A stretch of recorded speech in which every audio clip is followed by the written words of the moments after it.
Esse vídeo é sobre os domínios magnéticos, intimamente relacionado com o vídeo anterior sobre o campo magnético. Constatação sobre domínios magnéticos. Ímãs permanentes são feitos simplesmente colocando pedaço de ferro ou certas ligas de ferro na presença de um campo magnético muito forte. Os campos magnéticos dos átomos individuais de ferro, por exemplo, são fortes. As interações entre os átomos de ferro adjacente fazem com que grandes grupos deles se alinhem entre si. Esses aglomerados de átomos alinhados são chamados de domínios magnéticos. Portanto, não se esqueça desse conceito. Esses domínios magnéticos nos ajudam a pensar como o magnetismo ele é produzido no interior dos materiais. Cada domínio é perfeitamente magnetizado e é composto por bilhões de átomos alinhados. Os domínios são microscópicos e muitos deles os domínios são microscópicos e há muito deles em um cristal de ferro. Aqui na imagem a gente tem uma explicação da aplicação desses domínios magnéticos. As tiras magnéticas nos cartões de crédito, aquela tira escura atrás dos cartões de ferro, elas contêm milhões de minúsculos domínios magnéticos que estão unidos juntos através de uma resina isolante. Os dados eles são colocados nesses domínios magnéticos através de um código binário formado por 0 e 1, o que vai nos ajudar a distinguir as frequências que contém nesses domínios magnéticos. Então aqui a gente tem uma imagem que representa aproximadamente como são esses domínios magnéticos. Cada pedaço representado aqui por essas formas geométricas são domínios magnéticos, mas percebam que no contexto geral dessa imagem, os domínios magnéticos eles estão desalinhados. Cada domínio magnético está apontando para uma direção, ok? Mas é possível alinhar esses domínios magnéticos, como a gente vê nos slides seguintes. A diferença entre um pedaço de ferro comum e um ímã de ferro é o alinhamento desses domínios. Em um prego de ferro comum, os domínios são orientados de forma aleatória, como mostrado na imagem anterior. Quando um ímã forte é trazido para perto, há um aumento no tamanho dos domínios orientados na direção do campo magnético. Os domínios também se tornam alinhados, assim como os dipolos elétricos são alinhados na presença de uma haste ou de uma barra eletricamente carregada. Quando você remove o prego do magneto ou do ímã, o movimento térmico vai fazer com que a maioria dos domínios retorne para o seu arranjo aleatório. Então, com o passar do tempo, aquele prego que pode, na presença de um ímã, se comportar como um ímã devido ao alinhamento dos seus domínios magnéticos, esses pregos, quando o ímã ele é afastado, com o tempo ele vai perder o seu magnetismo, mas isso pode demorar um tempo considerável, ok? A curto prazo, se você aproxima durante um certo tempo um prego de um ímã, esse prego ele vai alinhar os seus domínios magnéticos e ele continua por um bom tempo se comportando como se fosse um pequeno ímã. Ímãs permanentes são feitos simplesmente colocando os pedaços de ferro ou certas ligas de ferro na proximidade de campos magnéticos fortes. Foi a constatação inicial do nosso vídeo. Outra maneira de fazer um ímã permanente é acariciar ou esfregar um pedaço de ferro com um ímã. Esse processo de esfregar ou de acariciar um pedaço de metal com um ímã, a gente vai chamar de imantação. O processo de esfregar alinha os domínios magnéticos, por exemplo, do elemento ferro.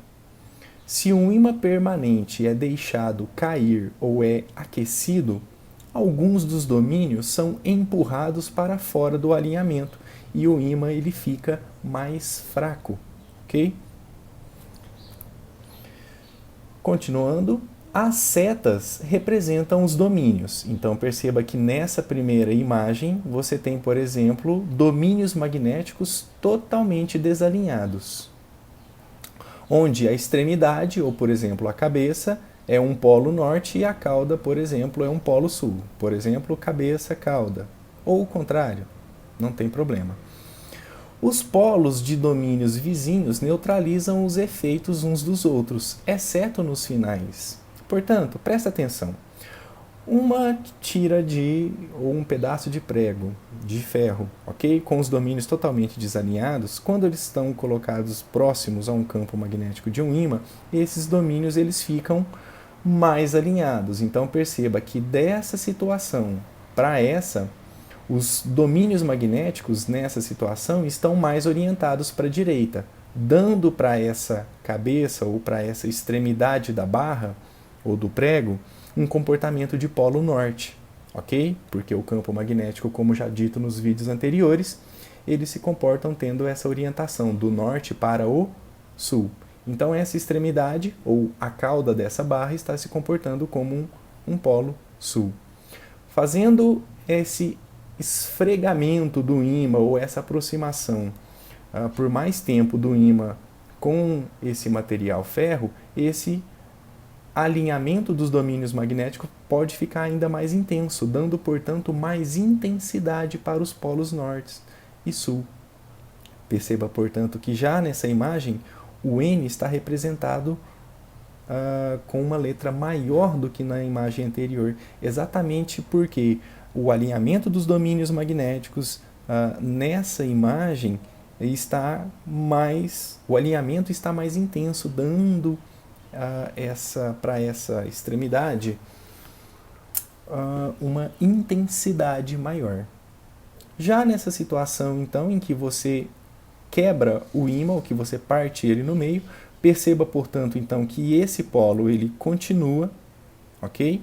Como sendo o polo sul, e nessa extremidade onde você quebra, surge um polo norte, porque exatamente aqui onde você quebrou, as linhas de campo estão saindo, e aqui tem, portanto, a origem de um polo norte.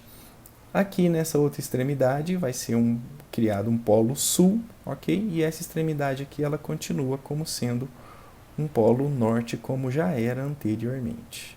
Bom, agora você já tem condição de explicar quais polos surgem quando você tem a quebra desse ímã em duas partes, ok? Então, se aqui era polo sul, essa extremidade acaba sendo um polo norte, até porque esse ímã ele sempre tem que ser um dipolo magnético. Essa extremidade que era norte continua norte e essa extremidade acaba dando origem a um polo sul. E a justificativa do porquê que aqui é norte e o porquê que aqui é sul é da interpretação correta desses domínios magnéticos, ok? Lembrando aqui então nessa imagem que está escrito, quando um ímã ele é quebrado em duas partes iguais, cada pedaço que vai restar, ele vai se comportar como um ímã igualmente forte nos polos. Uma situação agora para você pensar, limalhas de ferro polvilhadas em um papel que está sobre um ímã não foram inicialmente magnetizadas. Então, por que elas se alinham com o campo magnético do ímã? A resposta é a seguinte: os domínios se alinham nas limalhas individualmente, fazendo com que eles funcionem como se fossem pequenas bússolas.